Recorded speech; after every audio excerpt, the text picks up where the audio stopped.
My name is Mark, and for a long time I thought that love was measured in sacrifices. I thought that if you gave it your all, even when it meant tearing yourself apart bit by bit, at some point someone would look at you with the right eyes. Eyes that recognize, that remember, that reciprocate. But I was wrong. Love, at least in my story, became a one-way street, a long road on which only I traveled, while the other side slept with the windows down and the radio on, oblivious to what I was going through to be there. I was 52 when my wife died. It was a strange Sunday, too muggy for the Oregon spring. It was the kind of day that makes you sweat just to be there. Lisa didn't wake up. I thought she was just tired. She'd worked too hard that week, as she always did, killing herself in 2 shifts as a nurse. But when I went to call her for the 3rd time and touched her face, I knew. And in that second, the world split in 2, before and after her absence. But this isn't the story of Lisa's death. This is the story of what's left after her, and how you can give everything of yourself to someone, a child in this case, and still become a stranger in a matter of seconds. Jeremy, our son, was 26 at the time. He worked in marketing at a technology company in Portland and lived in an apartment that I helped furnish. I sent the money, chose the furniture with him online, even made the transfers to pay the security deposit.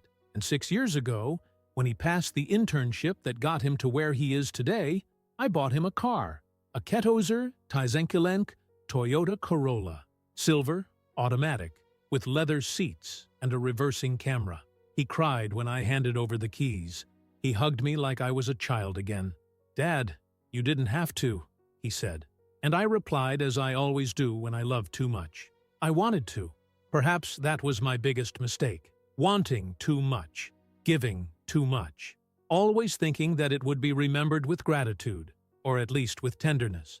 When Lisa died, I was left alone in the house where we had lived for almost 30 years. A quiet house, with the smell of lavender and furniture that she had sanded, painted, and fixed herself. The plants on the balcony began to die because I didn't remember to water them. Meals became crumpled sandwiches with hot soda. The sofa, once the scene of so many lazy Sundays, was now where I slept with the TV on, so I wouldn't hear myself breathe. 2 months later, I did what I thought was the most natural thing. I called Jeremy and asked if I could spend some time with him.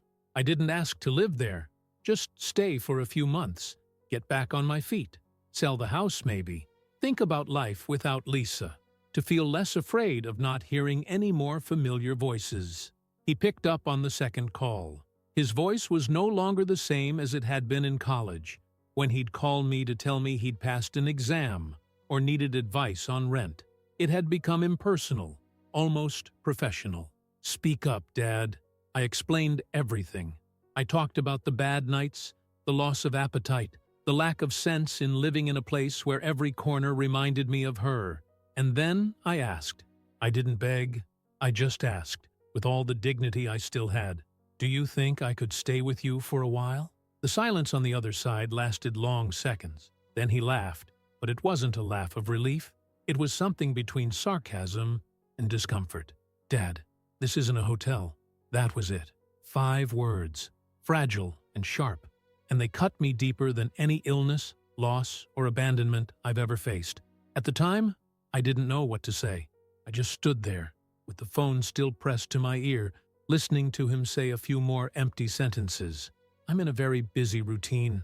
I don't have space. My apartment is small. It would be complicated." And other excuses that he had clearly already rehearsed in his head before answering. None of them said what he really wanted to say. "I don't want you here." I didn't scream. I didn't cry. I just said, "Thank you." I thanked him like an employee. Thanks the boss, who dismisses him without cause. A dry formality. "I understand, Jeremy. I understand, Jeremy. Take care." And I hung up. In the days that followed, I tried to rationalize. I reminded myself that he was young, that perhaps he was frightened by his mother's death, that living with his widowed father wasn't in the plans. But there was something beyond that, something deeper and crueler. Jeremy no longer saw me as family. I was just an old man who smelled of the past, And even though I had given him the car he drives, the mattress he sleeps on, and even the freedom not to worry about money for years, I was no longer needed. Perhaps I was never really loved, just useful. And usefulness, I learned too late, expires. The following week, I sat on the edge of the bed and looked in the closet. Lisa still had dresses there, perfume, creams, a hairbrush with strands of her hair. I thought about burning everything, or donating it, or simply closing the bedroom door and letting time do the dirty work of erasing memories. But I just stood there, staring at her clothes, thinking that, of all the sacrifices I made for love, the one that destroyed me the most was raising someone who no longer recognized me as a father. And the car, that car. The last time I went to Portland, I saw it parked in front of his building, clean, gleaming, with new stickers and tinted windows. It was beautiful, and I thought, maybe he takes care of the car because it was expensive, because it represents something he can show off. Not me. I've aged, I've dulled, and like everything that loses its luster, I was cast aside. I spent weeks trying to forget that phrase, trying to hear anything else in my head other than, "This isn't a hotel, Dad." But it was no use. His voice, its tone somewhere between embarrassment and contempt, repeated itself like a curse engraved in the back of my mind. I kept replaying the call in my memory, as if I could find a loophole, a point where perhaps I had expressed myself badly, or where he had misunderstood. But no, the truth was simple and straightforward. He just didn't want me around. At first, I tried to go about my routine as if nothing had happened. I woke up at the same time as Lisa, made too much coffee for just one person, and left her mug in its usual place out of habit. The first week after the call, I kept sweeping the yard as if she was still going to open the door and tell me I was overdoing it, that no one saw any leaves on the ground but me. I caught myself calling out to her twice, loudly, as if she was only upstairs. After that, I stopped talking. I had no one to talk to.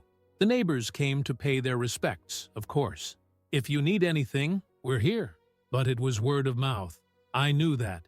People are afraid of widowers, afraid of what is lonely, of what reveals the brevity of life. And a widowed man is worse. There are no care rituals for us. Society leaves us with an empty house key and a freezer full of industrial meals. There's no long hug, no prayer circle, just a pat on the shoulder and the number of a caregiver should you need one. I began to forget the days of the week. I slept late because I didn't want to go to bed too early, and I woke up early because the silence at dawn made me nauseous. The television was on almost all the time, but the volume was just enough to drown out my own thoughts. I started to lose weight. Not that I minded, but I realized it when I had to tighten my belt. And even then, I didn't care. I only realized how much I'd changed when a neighbor commented, "You look haggard, Mark." Haggard. The perfect word for someone who is rotting inside, but still breathing. One afternoon in July, I finally decided to visit Lisa's grave. I had avoided it until then. The cemetery was far away, and the thought of looking at a stone with her name on it seemed unbearable. But that day, I took the car, filled up the tank, and went. I took flowers, of course. White roses, which she liked. I stood in front of the grave for about 20 minutes without being able to kneel. It was as if my body wouldn't obey. I felt dizzy, but it wasn't physical. It was something else. It was a dizziness that came from realizing, for real, that there was no one waiting for me anywhere. Not at home, not in the city, not in the world. Just me. Just that old body with a wallet full of bank transfer receipts for a son who now treated me like a nuisance. I kept remembering Jeremy's birthdays, how Lisa made sure everything was set up to perfection. The balloons, the cakes, the souvenirs, even the little magic shows I hired once. He laughed so much. She used to say that he was the best part of us, and maybe he was, but now all he was to me was a stranger with the same surname. A grown man who wore a suit and tie, but didn't have the courage to give up a sofa to his grieving father. The same sofa that, years ago, he used as a bed when he had an anxiety attack and slept clutching my arm, in his 20s, saying he couldn't cope with the pressure of college. I went home at the end of the day feeling worse. That visit, which was supposed to comfort me, had only thrown me deeper into a hole where all that remained was what would never come back. And in the middle of that abyss, I found myself wondering if everything I had done had really been love, or if it was just a desperate attempt to make sure I didn't end up alone. Because loving is easy. What's hard is being remembered. And I wasn't. I started to do something I never thought I would. Keep the receipts. All of them. Every transfer to Jeremy. From the first deposit, to pay for car insurance, to the money I sent him for an immersion course in New York. When he said he needed to invest in himself, I collected the old invoices, the emails, the statements. I organized everything in a yellow folder. Not because I wanted to charge him, but because I needed to somehow prove to myself that I existed for him, that I was present, even when invisible. One evening, I sat down with the folder on my lap and went through it item by item. Hundreds of dollars here, thousands there. I bought the car in cash. He didn't even know. He thought I'd paid in installments. I didn't want to tell him because I didn't think it mattered. And maybe it really didn't matter. We think that presence is enough, that if we're there, even without the spotlight, someone will notice. But no. Modern life has taught our children that affection is a choice, that respect depends on convenience, and that parents are temporary, like internet plans. That night, after reviewing every penny that left my pocket and went straight into his life, I closed the folder and put it under the bed. Not out of shame, but because that was the only place where it wouldn't stare back at me like a mirror of everything I'd lost. I turned off the light, lay down, and for the first time since Lisa left, I sobbed. I cried with my face in the pillow to muffle the sound, even if no one was there to hear. I cried like an orphaned child, not of a mother or a wife, but of a whole world that no longer has room for sad old men and disposable fathers. After that night, when I cried as if I were cleaning an old wound, everything inside me became quieter. Not quiet, just quiet, like the bottom of a well after the last splash of water stops. My days began to lose any trace of identity. Monday, Thursday, Saturday. They were all the same. Time became a gray cloth, covering the furniture of my memory. Getting out of bed became an exercise in mechanics, not will. I got up because my body still obeyed, not because it made sense. I began to leave the house less and less. Shopping was done at a smaller, nearby grocery store where no one struck up a conversation. Visits to the doctor, which I used to avoid, were now an excuse to see a room full of living people. I no longer counted my meals, only my pills, and even those I sometimes forgot. The fridge became a dumping ground, forgotten food in jars, fruit rotting in silence. It was an exact reflection of what I had become, a collection of parts that had once been useful, but now just took up space. There was one particular day that marked me in a strange way. It was an ordinary afternoon, with no special warning. I was going through some old boxes in the attic, trying to find a photo album that Lisa loved. She said it was the only way to keep Jeremy's childhood in order, since human memory was a born traitor. I found the album, but I also found something else, a cardboard box with drawings of Jeremy, things from elementary school, badly drawn doodles of castles, dinosaurs, a car with wheels bigger than the roof, and in the middle of it all, a little letter written on blue paper, "To the best dad in the world." I sat on the dusty wooden floor with that letter on my lap for over an hour. The words were simple, childish, but they hit me with the force of a punch. You are my hero. I love you more than ice cream. Ice cream. I, a man who fell apart inside every day, was once more important than ice cream. I was once a hero. I was everything, and now I wasn't even welcome in his apartment.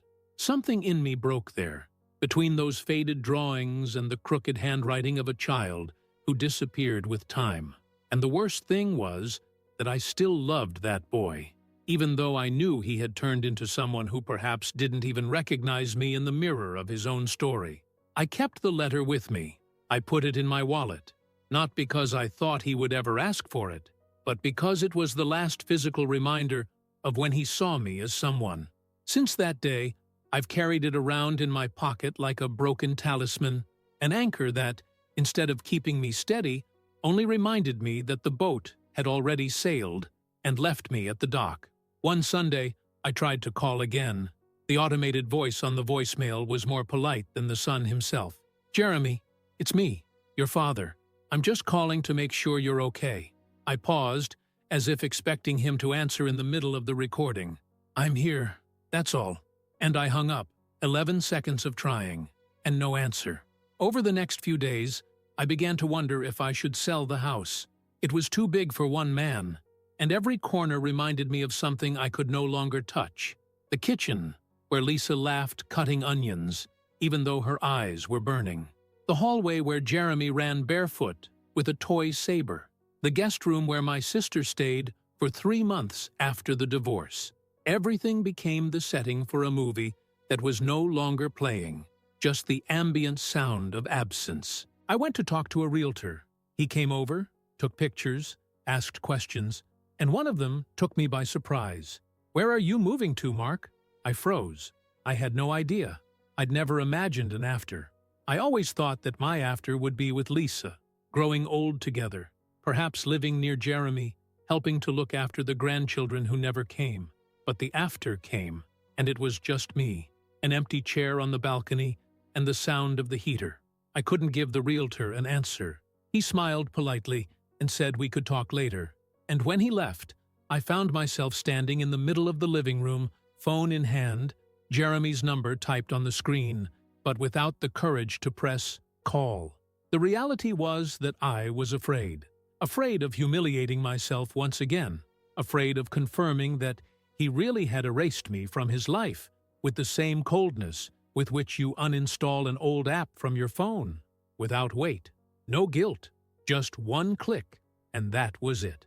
But my biggest fear was that, deep down, he was just repeating what he had learned from me. Because I, too, was brought up by a dry father, a man of few words, who thought that love was about paying bills and keeping the garden mowed. Perhaps I loved Jeremy in the same way, by giving my all, but never explaining myself. Maybe he inherited not only my surname, but my inability to say, "I love you," when there was still time. Only with me, time was up, and he still had his. He just didn't want to use it with me. I started writing letters that I never sent.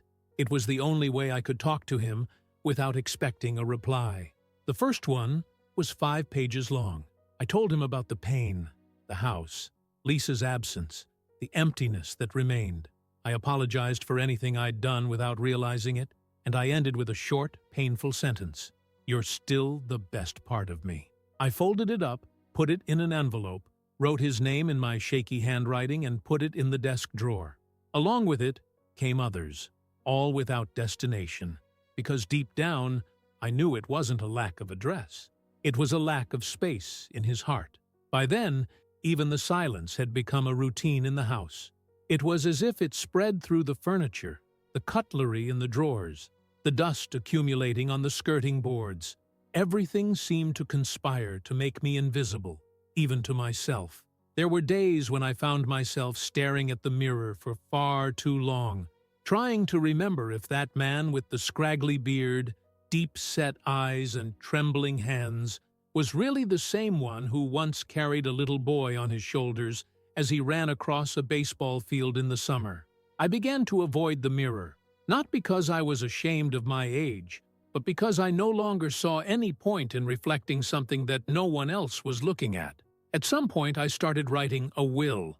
Not that I had any great assets, the house, an old car, a few bucks in savings, but I thought that by putting everything in order, I would at least leave less mess for someone else to deal with later. And maybe it was my last attempt to make myself remembered for something, if only for the papers. At first, I thought I'd leave everything to Jeremy. He was still my son, after all, but I kept putting it off. Something in me hesitated.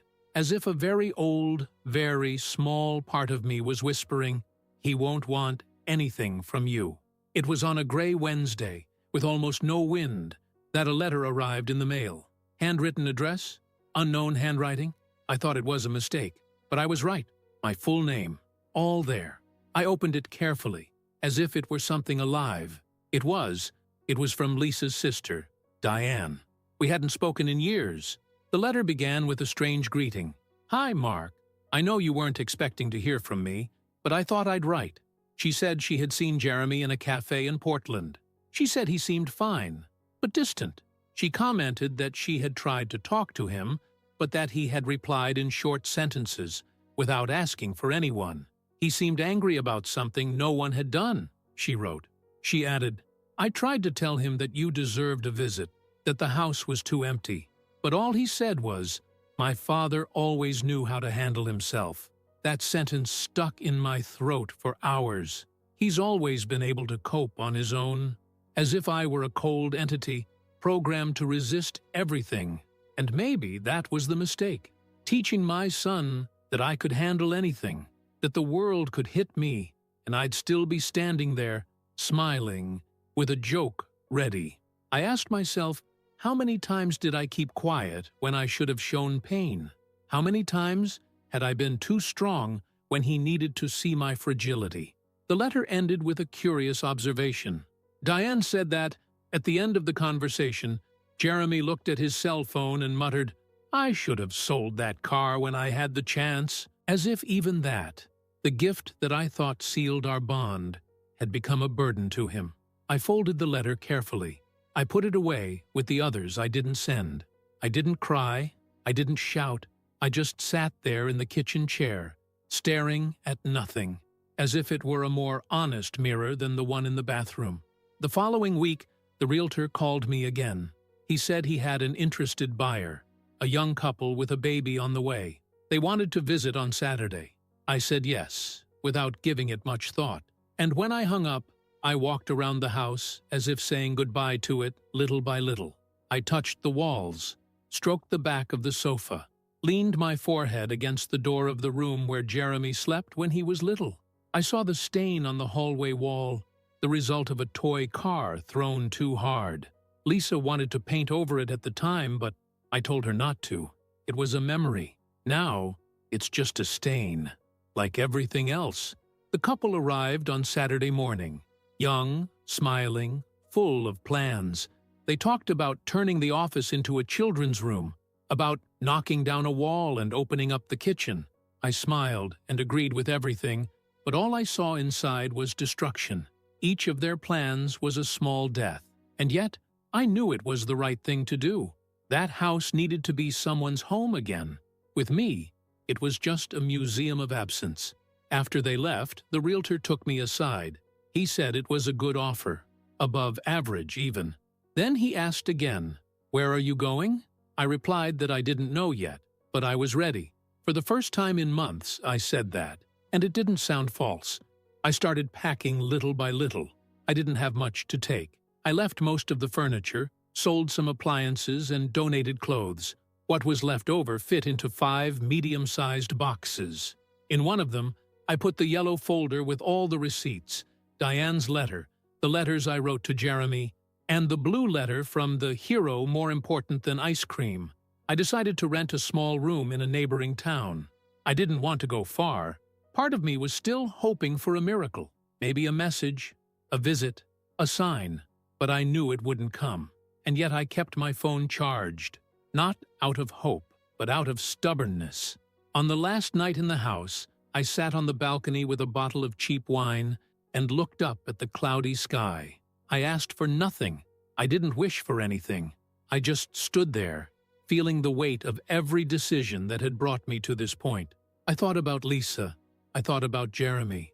I thought of myself, old, tired, but still trying to understand where it all went astray. The house seemed to breathe with me that night, as if it knew it was the last time I would be there.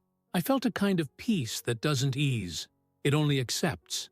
After I left the house, I never went back, not even to look from afar, not even to see if they'd replaced the fence. if they'd taken down the orange tree in the yard, if they'd painted the facade. Nothing.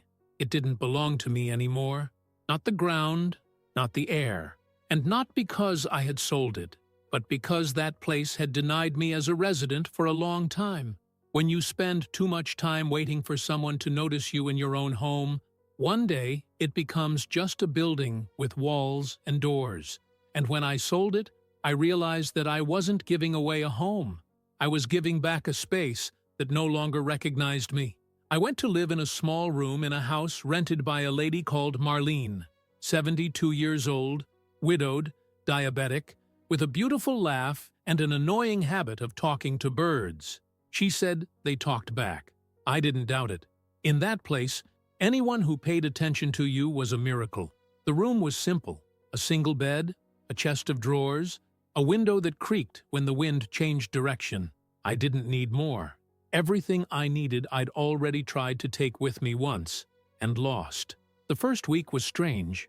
It was like moving into an even cleaner void, because now even the old furniture wasn't there to remind me that someone had once loved me. I tried to keep a routine. I walked around the block, had coffee on Marlene's balcony, watched the evening paper. Sometimes we played cards.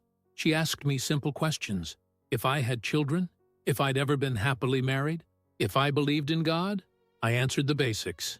I never lied, but I didn't give anything away that couldn't be returned with a smile and an "oh, I see." Until one afternoon, while we were playing hole-in-one, she asked me, "And why don't you ever talk about him?" And I, in a strange reflex, understood who she was talking about without her having said his name, my son. And at that moment, for the first time, I said out loud, "Because he's forgotten me." Marlene only lowered her eyes, as if she understood a pain that needed no subtitles. And then she said something that has never left my mind. Sometimes, the worst kind of abandonment is the one you've practiced without realizing it. The day when you say everything is fine, when it's not. The day when you swallow your tears so as not to worry. A child learns more from what you hide than from what you say. That night, I dreamt about little Jeremy. I dreamt that he called me from his room, saying he was afraid of the dark. And I came in, sat next to his bed, and said, as I always did, "It's okay, Daddy's here." But in the dream, when I said that, he'd reply, "But you're not, Dad. You never are." I woke up in a cold sweat, shivering. That phrase echoed for days, as if, on some level, my son was right. Maybe I was never there in the way he needed me to be. I was there, yes. I paid the bills, took him to school, made dinner when Lisa worked late. But was I? Really? Or did I do everything trying to be the opposite of my father, and along the way, I became just a functional shadow? I mulled this over for days. I began to mentally revisit moments that I thought were good, but now seemed hollow. Birthdays where I was more concerned with recording everything on camera than with being in on the fun. Dinners where worrying about the bills prevented me from listening to what he said about his first date, about his college fears. Maybe he drifted away before he even left, and I just didn't see it. Because loving too much doesn't stop distance.